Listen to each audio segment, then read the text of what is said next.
Welcome back to the Unitrans podcast. Today, we're chatting to Gavin and Gareth about infrastructure regulation and logistics reform in Africa. Across Africa, efforts to modernize systems from digital custom processes to smarter corridor management, those are gaining traction.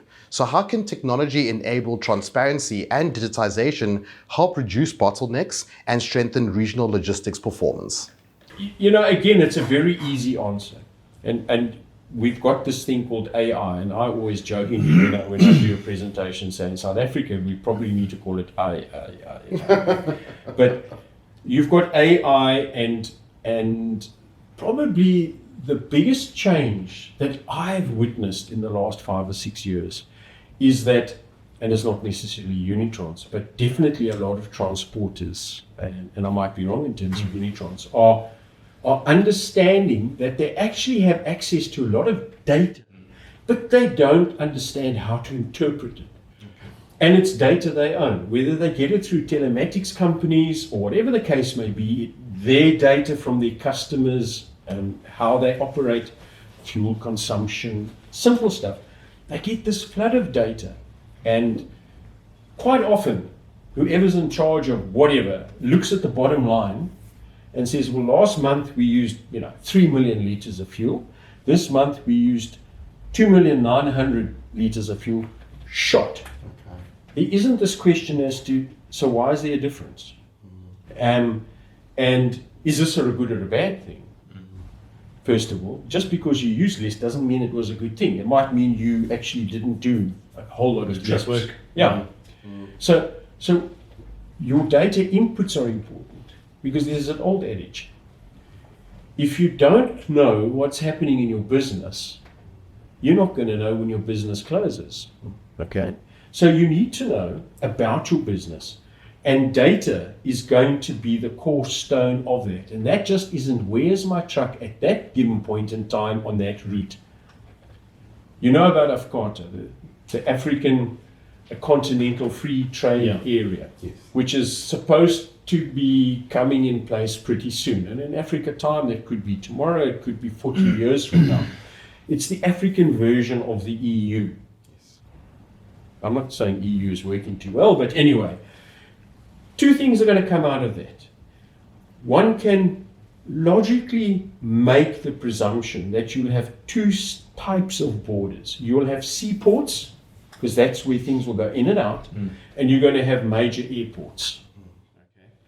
Look at what you guys are doing in the Western Cape. You're building this new airport down here. What's it for? It's for trade. Nothing else, it's for trade. So data and systems are going to have to talk to one another because going forward, Zambia, for example, will clear stuff destined Zambia or out of Zambia at the port of Durban, or at Maputo, or at Beira, or at wherever. And you're going to need to have these systems to be able to understand what is where and how it's affecting your flows. Does Africa have the ability to apply that? Lots of people say no. I've seen stuff in countries to the north of us that actually makes me go, wow, we're actually behind. Because development has no timeline, sir. It's like buying cell phones. I'm almost done, sir. It's like buying a cell phone. When you go and buy a cell phone, you've got and I don't want to pick a brand, but you've got ABC 25, and next year ABC 26 comes out. The quantum leaps are tremendous, and if you're not playing in that game, be rest assured your competitors are. And if you've got international markets, the demand for information. I mean, I know of operators, importers, who can see when a box, a container, is loaded in Shanghai or in Hamburg. And they can then, in their logistic supply chains, bring in predictability, because that is probably over everything the most important part. I'm done, sir. Same question. Same question. Okay. Same question. No, so I mean, you can't get away without technology. Okay, that's just the reality. We invest heavily in technology. And I think certainly, I think Gavin hit the nail on the head there with regards to cost management as one of the critical drivers, just from a data to insights perspective. And certainly, with critical costs, whether it's tires, whether it's fuel, whether it's labor, you're looking at the intensity or the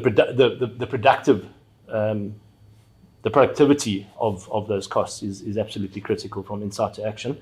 And I think there's a lot of us that are spending a lot of time and a lot of effort in that, including robotics, including AI, et cetera, and certainly at Unitrans we have a significant focus on that at the moment. I think where technology has to play a more significant part is the interoperability, probably, and again, when we talk about where the logistics frameworks fail, okay, it's really around that governance element. And then it's about, from that governance, it's the financial element with regards to your revenue services.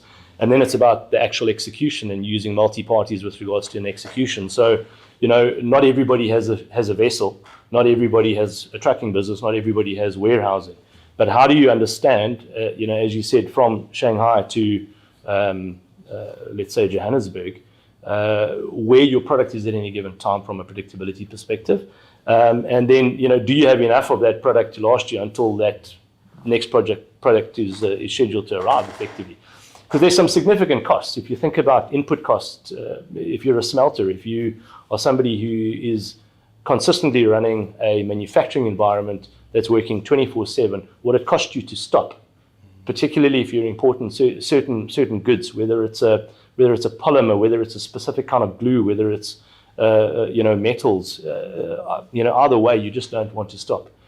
So line of sight criticality is huge within industry, and then obviously how those various elements of governance, financial and execution interplay with it, and how you can actually give your customers the comfort around the total end-to-end of what it is they're asking for. That's where the uniqueness happens around good customer service. So looking into the future, as logistics networks continue to develop, what conditions and approaches best enable more efficient regional trade and system resilience? Look, I think looking into the future is unpredictable, but the reality is that I think there needs to be, based on what we are seeing in Africa, Afkata, did you call it? Afkata. Yeah. Afkata. I've been trying to figure out how to pronounce it. But if you think about it, that's 55 countries, in Africa that have agreed to this trade environment. If you think about a non-stop rail solution, how effective that would be between countries, where you don't have to stop at borders anymore. At the moment on a rail system, if you want to take a locomotive into Zimbabwe, you have to have a Zimbabwe loco driver. And then that gets to the next border, and then it's got to go into a Zambian loco driver, et cetera, et cetera. So it's complex, it's time wastage, it's governance errors. So, if we can free up the environment from a single line of sight perspective, I think the big word at the moment is that single window transaction, where effectively technology will enable us to have a single window view from a commercial as well as a governance perspective. I think it's absolutely critical for the free movement across territories. And that's just in Africa, never mind the fact that we're actually part of this big thing called the world, and that we have to get this interoperability between, other countries. And our capability as a country within a continent to then interact with global compatriots from a line of sight, whether that be telematics, whether it be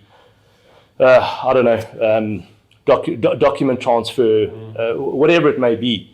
We need interoperability, and the smoother the interoperability, probably the more that virtual environment and the speed up within that virtual environment will allow us to speed up in the physical environment.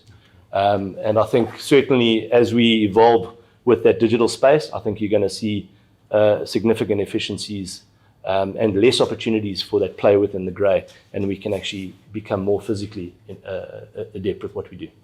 I don't think there can be any debate about the future in terms of how radically it's going to change. I think that's a given.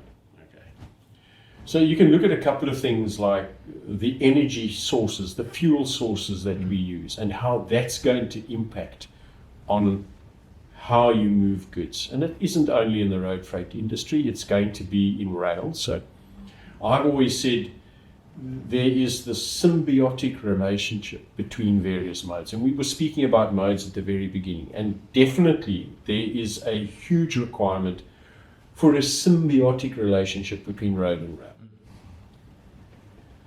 The challenges are going to lie between transshipment, if such things are going to take place, because that's where cost center lies. So let's think about something simple.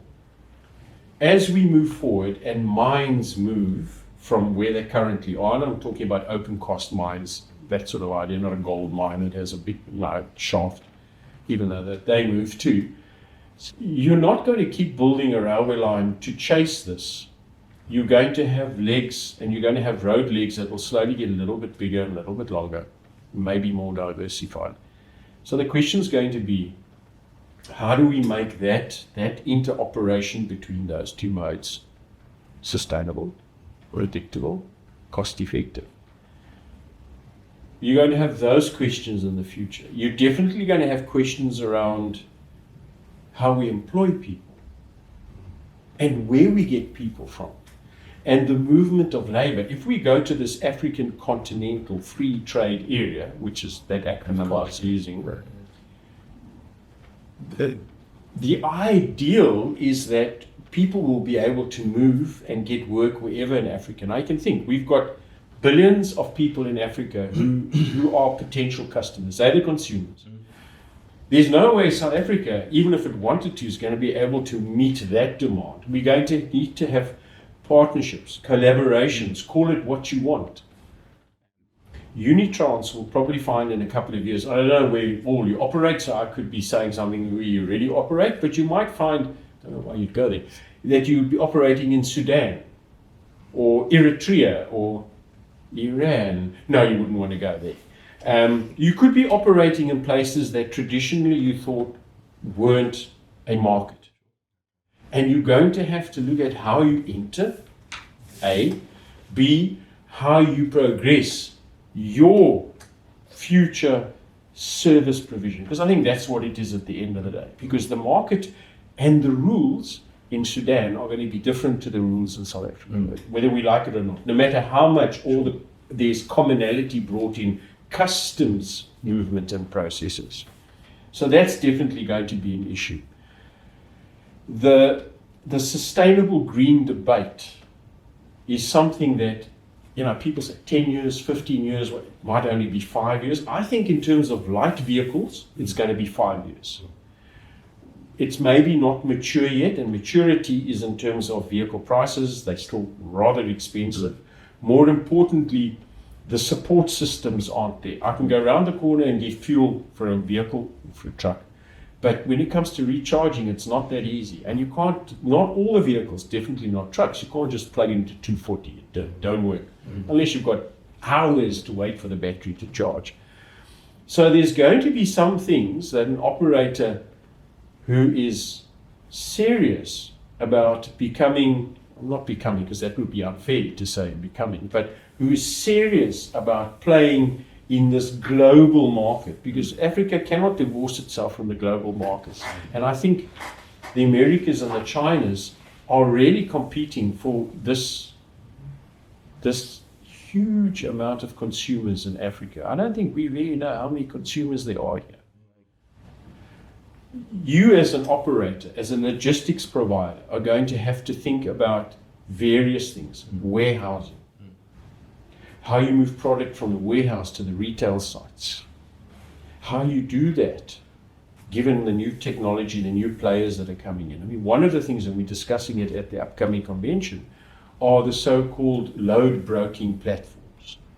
Because you now traditionally play against Ubers, who have a whole different set of rules. And if you're not applying similar lessons and similar types of processes, you're going to be out in the cold very quickly. Because the client is a funny person. I will come to you, and you've been working for me for 30, 40, 50 years, and you charge me 20 Rand a ton kilometer. I'm just using simple figures. 20 ton a rand kilometer. And suddenly somebody pops up for 19 rand a ton kilometer. Your 30-year client's gone. You just check the dust as this occurs because they see this 1 rand a ton kilometer saving. But what is it really? So the future is going to be about, and I keep getting back to it, and I apologize, the data that you have in your possession, you actually have to, what's the term, mine it? You need to understand, what does all this mean? And if there's something in here that I need to tweak, how easy is it to tweak? And how immediately can I bring into play those forces, those changes, those adaptations that are going to allow me to become more forward thinking in the way in which I move from traditional ways of doing things into more open ways of doing things. This has been an extremely insightful and interesting conversation. He made me sound intelligent. No, you both were champions. Thank you very much, I must say. So through this episode, we've learned that progress is built through cooperation, dialogue, and long-term commitment rather than quick fixes. Thank you, Gavin and Gareth, for offering grounded, experience-led insights into the realities of reform and infrastructure development.